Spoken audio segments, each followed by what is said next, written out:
So I was talking to her, she was doing reading, she was saying like, this lady messing with a demon that you ain't supposed to mess with. She was like, and it might not have been an intentional like connection with her and the demon. It might have just been like through the work that she was doing or whoever's doing the work for her or whatever. She was like, you don't know what they fool with, and whoever doing the work, they fool with a demon that you ain't supposed to be fooling with. So my middle child, in this story, he's my baby. I don't even have to say middle child. In this story, he's my baby because I only had 2 kids. So my baby stopped eating. Like, he would only eat like chips and French fries. He wouldn't eat like how he used to. He used to be so greedy and chunky. He would eat so much different stuff. And then all of a sudden, he just stopped. He wouldn't eat nothing but chips and French fries. So I was like, okay, maybe it's just a phase that he's going through as he's growing up. So then during this time, I lost a whole lot of weight as well. But I ended up meeting another lady in the group or whatever, and she did readings like through a candle flame. She would read the flame, and in the reading, like the flame, she screenshotted it. And if I still had a picture, I will literally post all this stuff. She screenshotted, and it was literally a coffin. Like the flame turned into the shape of like a coffin. She was like, this lady has put you in the graveyard, you and your child in the graveyard. She said, this lady is foul, she's psycho. This is stuff that you don't do to people. You definitely don't fool around with kids like that. That's a no in the world of spirituality or voodoo or witchcraft, whatever. It's a no or whatever. And she was like, this is so effed up, blah, blah. So I'm like, now I know this lady ain't putting stuff on my baby. Like, what? Who is that insane? So I booked another reading with somebody else because y'all know I don't believe that. So this lady even said that. This lady was like, I just see, she was like, I see a graveyard. The lady put you in a graveyard, blah, blah, blah, blah. All right. So at this point, I'm like, wow. Okay. So I'm still communicating with my baby daddy as well. And I'm still like telling him little bits and pieces of things. And at this point, he's starting to like pay attention to what I'm saying, because the second lady that I got the reading from, that was like, they gave me the different spiritual cleaning thing to do around my house. She had told me like 2 weeks beforehand that something bad was about to happen in my baby daddy's life. And she was like, it's gonna involve like an amputation or something. All right. So I would say when the time came, I found out that my baby daddy grandma had died. And I was like, oh, okay, so maybe this is the bad thing that was going to happen. I was like, but she said like an amputation or something. So this can't be what she's talking about. When she said amputation, I was thinking like he was going to lose a limb or something like that. But make a long story short, he was telling me that his grandma was about to, like, she had laid up in the bed for so long that something had happened with her leg, if I'm not mistaken, and it was going to have to get amputated or something like that. So the lady texted me and was like, she died because whoever's doing the work for your baby daddy's girlfriend, they doing it sloppy, they don't know what they doing, and all of this stuff is backfiring on him. Oh, and mind you, so before that happened, he ended up getting into a wreck and running into a light pole. So, and that was another thing she said. She was like, I see wrecks.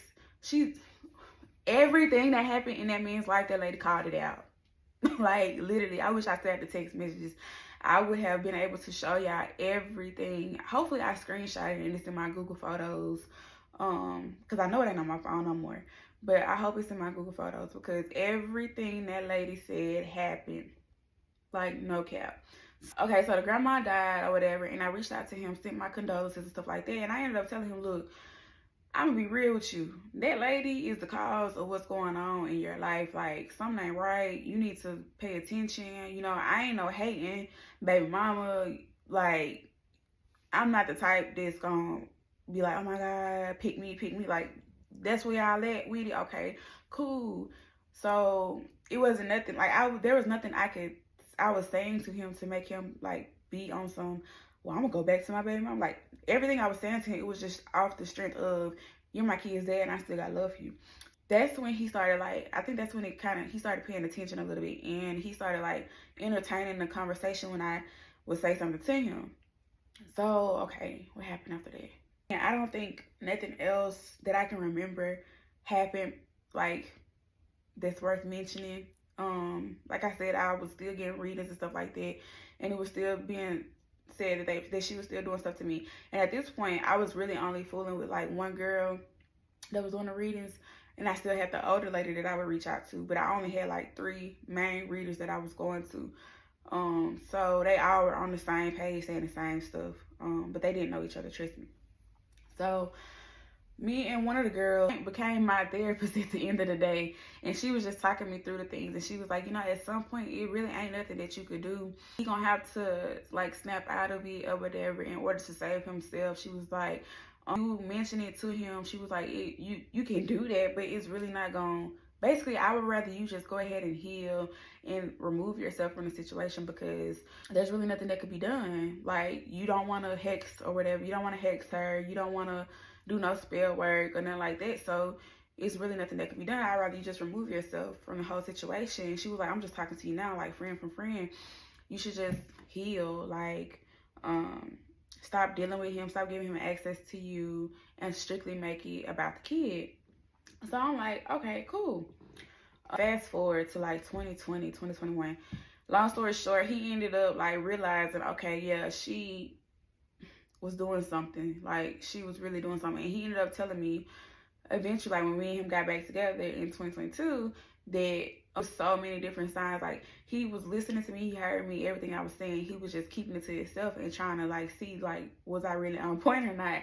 And he was like, it was so much that had happened and so much that was said that was like, okay, yeah, Kaylin, like, this girl really doing some stuff. Like, she really putting work on me.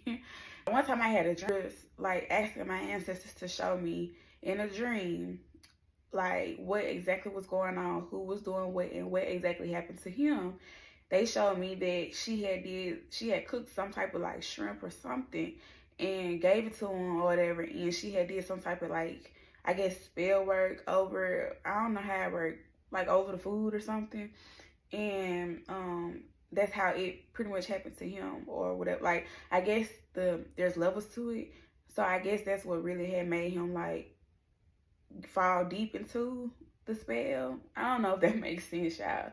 But they showed me that it was her and this other lady. They showed me and my kids like being put into a jar, and it was all kind of different chemicals and stuff like that up in the jar. And they showed me exactly who it was. So I was like, okay, cool. So at this point, it was like, I believe all these readers. I'm going to stop being in denial. This is what's happening or whatever. And like I said, at this point, me and him are back together. So in the time when she discovered that me and him were back together, she started saying things like, I'm pregnant. Oh my God, I almost forgot the most important thing. All right, so before me and him got back together, let's rewind it a little bit. Before me and him got back together, I ended up having a conversation with her over the phone. And that's when I had all these different readings from all these different people, and they all said the same thing.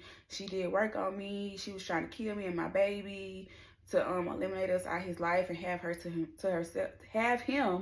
to herself. So I got her on the phone, and I was just talking to her about him or whatever. And I asked her, I was like, well, I was told that you put work on me and my baby, and that you were basically trying to kill us and get us out of the picture. Now, if somebody was to call your phone or confront you face to face and say what I said, hey, Samantha, you put work on me and my child because you were trying to kill us. You put witchcraft on me and my child because you were trying to kill us. And if you knew that you didn't do that, your response would be what? You would say, what are you talking about? I ain't do nothing like that. You crazy. You lost your mind. You would say something of that nature, right? Okay. When I said that to this lady said, well, I was told that you, there was some work being done on me. She didn't say you. She said, I was told that there was some work being done on me. So I just did some cleanings and stuff like that. So I was like, oh, okay. I said, okay, well, yeah. I was just told, that you had did this witchcraft on me and my baby, or whatever, trying to kill us. And she was like,